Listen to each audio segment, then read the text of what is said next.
Assalamualaikum warahmatullahi wabarakatuh.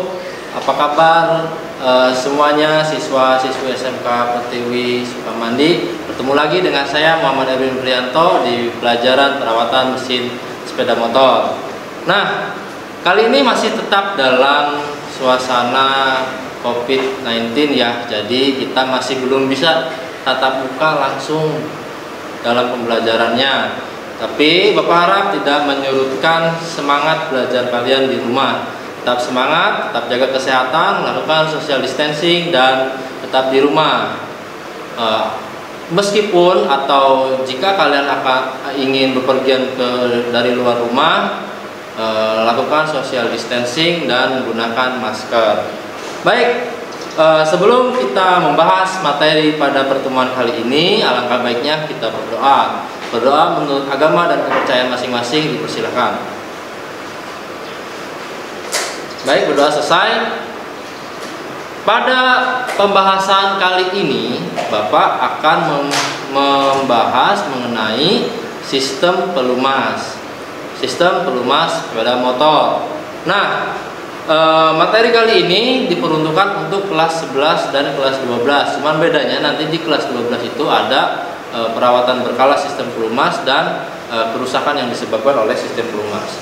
Nah, sebelumnya Bapak mau tanya dulu nih pada kalian, kira-kira kalian sudah pada mengerti belum sih apa itu sistem pelumas ya? Nah, jika belum ngerti, silakan ikuti pelajaran Bapak sampai akhir, jangan sampai ada yang terlewatkan. Baik, tujuan pembelajaran kali ini adalah siswa memahami pengertian pelumas. Yang kedua, siswa dapat menjelaskan fungsi dari pelumas. Yang ketiga, siswa dapat menjelaskan cara kerja pelumas pada mesin sepeda motor. Yang terakhir adalah siswa dapat melakukan perawatan berkala sistem pelumas sepeda motor. Oke, kita langsung saja ke materi. Pengertian pelumas. Pelumas adalah cairan yang berbahan dasar minyak atau oli yang dibuat secara sintetis maupun natural atau alami. Nah, dengan bahan aditif yang dapat masuk ke dalam celah mesin, lapisan ini bernama oil film. Nah, oil film ini yang akan menempel pada komponen-komponen mesin, sehingga ketika mesin berputar atau bekerja akan mengakibatkan panas, karena komponen mesin itu terbuat dari bagian besar dari logam atau dari besi. Nah, pelumas ini karena dia menempel pada setiap komponen, maka dia akan berfungsi meredam panas yang terjadi saat mesin sepeda motor dihidupkan. Nah, kalau tadi pengertian dari sistem pelumas, sekarang ada macam-macam jenis pelumas. Yang pertama, jenis pelumas mineral oil. Yang kedua, synthetic oil. Yang terakhir adalah jenis pelumas campuran. Jadi pelumas atau oli itu yang biasa kita dengar mungkin hanya ganti oli motor gitu kan. Ya taunya oli, ya oli aja kayak gitu bentuknya. Mungkin dari segi bentuk gak jauh beda, tapi dari bahan dasar atau bahan baku pembuatannya itu ada perbedaan. Yang pertama adalah mineral oil.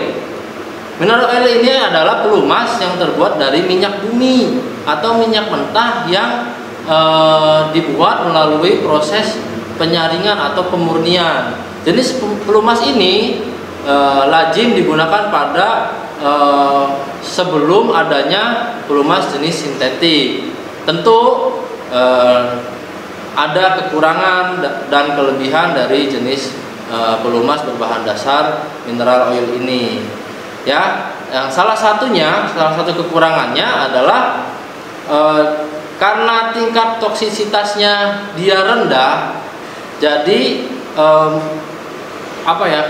durabilitas dari oli ini sangat kurang efektif. Jadi masa pakainya mungkin sebentar atau enaknya hanya sesaat kalau kita sebut secara singkatnya. Nah, pelumas ini juga sangat tergantung dari sistem penyaringannya. Jadi semakin bagus sistem penyaringannya atau pemurniannya, maka kualitas dari pelumas ini atau oli jenis ini juga akan lebih baik. Yang kedua adalah synthetic oil. Nah, synthetic oil ini adalah jenis pelumas yang terbuat dari petrokimia. Jadi sintetik itu adalah pelumas yang bukan dari dari minyak mentah atau dari minyak bumi, tapi dia merupakan pelumas yang dibuat dengan beberapa unsur kimia yang dirancang khusus oleh manusia guna menghasilkan pelumas yang mempunyai kualitas yang lebih baik. Ya, kelebihannya jelas, molekul yang terdapat pada pelumas ini lebih stabil dan durabilitasnya lebih lama jelas dari pelumas berbahan dasar minyak bumi. Namun pelumas sintetik ini karena dibuat dengan bahan-bahan khusus sehingga ada perbedaan harga yang lumayan jauh. Jadi synthetic oil ini lebih mahal daripada mineral oil. Yang terakhir adalah pelumas campuran. Nah, baru-baru ini para peneliti atau para ilmuwan itu menciptakan, karena dari masing-masing pelumas yang di awal tadi, baik mineral oil maupun synthetic oil, itu mempunyai kekurangan dan kelebihannya masing-masing, sehingga diciptakanlah pelumas campuran yang terdiri dari gabungan dari pelumas mineral ini dan pelumas sintetik untuk menghasilkan kualitas pelumas yang lebih baik. Biasanya juga diperuntukkan untuk motor-motor yang special engine atau diperuntukkan motor-motor yang penggunaannya itu khusus gitu ya. Jadi kalau untuk motor standaran bisa nggak, Pak?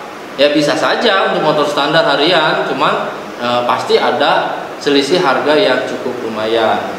Baik, tadi adalah macam-macam jenis pelumas. Selanjutnya kita akan membahas fungsi pelumas.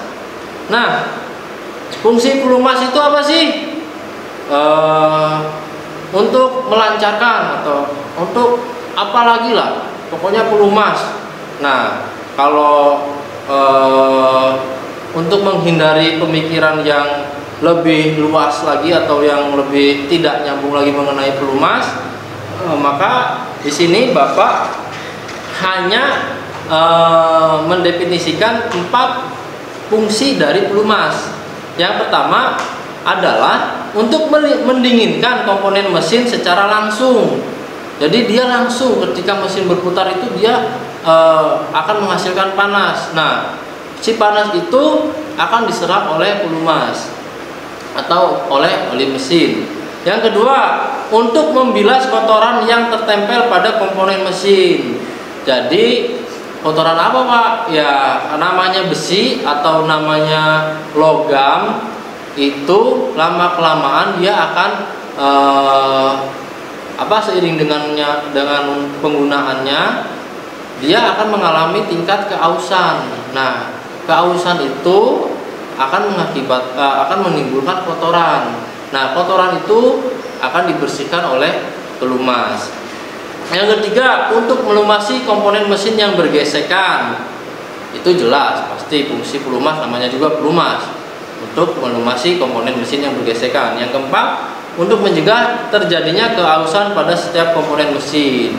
Nah, karena pergesekan antar komponen ini dilumasi oleh pelumas hingga dia memperkecil pergesekan yang terjadi antara 2 atau lebih komponen pada mesin sepeda motor. Lalu komponen-komponen utama sistem pelumas. Yang pertama adalah bak oli atau karter, fungsinya untuk menampung oli mesin. Yang kedua, pompa oli, fungsinya untuk menimbulkan aliran oli mesin atau untuk memompa dan menyalurkan oli mesin ke seluruh bagian sepeda motor. Yang ketiga adalah filter oli, fungsinya untuk menyaring kotoran. Tadi yang kotoran dari hasil sisa pergerakan komponen mesin itu, nah akan terbawa oleh pelumas, lalu pelumasnya itu sendiri akan disaring oleh filter oli. Yang keempat, oil pit, fungsinya sebagai media atau media oli mengalir atau jalannya oli untuk menuju komponen-komponen mesin yang lainnya. Yang selanjutnya adalah oil jet.